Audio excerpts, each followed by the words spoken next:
మా ఫోన్లను హ్యాక్ చేస్తున్నారు, మా దగ్గర ఆధారాలు ఉన్నాయి, రిటైర్ అయిన ఆ ఐపీఎస్ల పైన విచారణ జరిపిస్తాం. బారాస సీనియర్ నేత హరీష్ రావు. అగో నిజంగానే ఉన్నాయా? చట్టవిరుద్ధమైన పనిచేస్తున్న ఐపీఎస్ అధికారులను రిటైర్ అయినా వదిలిపెట్టబోమని, వారి చర్యలపై విచారణ జరిపిస్తామని మాజీ మంత్రి బారాస deputy floor leader Harish Rao పేర్కొన్నారు. సంగారెడ్డి జిల్లా కంది జైలులో రిమాండ్లో ఉన్న బారాస సోషల్ మీడియా కన్వీనర్ క్రిషాంక్తో పాటు మరో 7 కార్యకర్తలను మంగళవారం పరామర్శించిన ఆయన అనంతరం విలేకరుల సమావేశంలో మాట్లాడారు. సీఎం రేవంత్ రెడ్డి ప్రజా వ్యతిరేక విధానాలను అనుసరిస్తున్నారు. కొంతమంది ఐపీఎస్ అధికారులు కమాండ్ కంట్రోల్ కేంద్రంగా బెంగళూరుకు చెందిన హ్యాకర్లను తీసుకొచ్చి బారాస నాయకుల ఫోన్ల ఇళ్ల ముందున్న సీసీ కెమెరాలను హ్యాక్ చేస్తున్నారు. దీనికి సంబంధించి మా దగ్గర ఆధారాలు ఉన్నాయి, అవసరమైనప్పుడు బహిర్గతం చేస్తాం. రైతులు కొనుగోలు కేంద్రాల్లో పడిగాపులు కాస్తుంటే సీఎం రేవంత్ రెడ్డి 100 కోట్లతో ప్యాలెస్ కట్టుకోవడంలో బిజీగా ఉన్నారు. సన్నాలకు బోనస్ ఇస్తారో లేదో ప్రభుత్వం స్పష్టం చేయాలి. కేటీఆర్ బారాస నాయకులపై ఫేక్ పోస్టులు పెడుతున్న వారి గురించి క్రిషాంక్ పోలీసులకు ఆధారాలతో సహా ఫిర్యాదు చేస్తే తప్పు చేసిన వారిని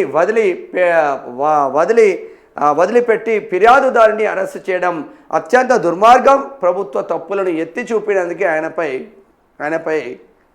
చేస్తూ ఉన్నారు. మరి ఏం చేస్తారు? ఇక పొంగులేటి శ్రీనివాసరెడ్డిని పెట్టిండు, అంగన్వాడీ కేంద్రాలకు ఫోన్లు ఇచ్చిండుగా.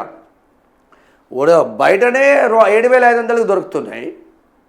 100 ఫోన్లు కొంటేనే విపరీతంగా వేలలో ఫోన్లు కొడితే 6,000 రూపాయలకే దొరుకుతుంది.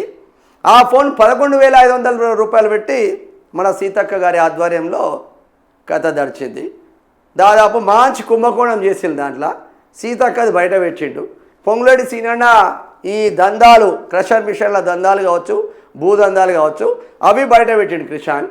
వీడికి ఇట్లా బయట ఉంటే మాకు ఇబ్బంది అవుతుందని ప్రభుత్వం తలిసి డీజీపీకి చెప్పి, రేవంత్ రెడ్డికి చెప్పి క్రిషాంక్ను తీసుకుపోయి అలా రుద్రారం దగ్గర కంది అని ఉంటుంది, రుద్రారం దాటిన తర్వాత సంగారెడ్డి జిల్లా కంది జైల్లో పెట్టిండు ఆయనను.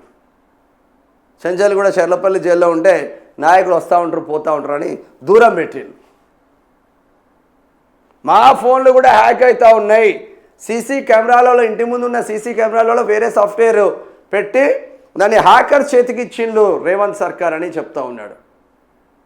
ఓన్లీ బీఆర్ఎస్ నాయకుల ఫోన్లు మాత్రమే ట్యాప్ చేస్తూ ఉన్నారంట అని అనుకుంటున్నారు. కానీ కాంగ్రెస్ నాయకుల ఫోన్లు కూడా ట్యాప్ అవుతున్నట్టు అనుకుంటున్నారు అక్కడక్కడ. అది ఎంతవరకు నిజం, ఎంతవరకు అబద్ధమో తెలియదు. ఇక ఇంధన ఇరకాటం. స్టీఫెన్ రవీంద్ర సార్ ఈ ఫోటో చూసి చెప్పండి. ఇక మీరు సరఫరా భారీగా పెంచినా తగ్గని రద్దీ, వాహనాల్లో ఫుల్ ట్యాంక్ క్యాన్లతో అవసరానికి మించి కొనుగోలు, బంకుల వద్ద భారీగా క్యూ లైన్లు, వరి కోతలు, లారీల రవాణా పైన చమురు ప్రభావం. ఇప్పుడు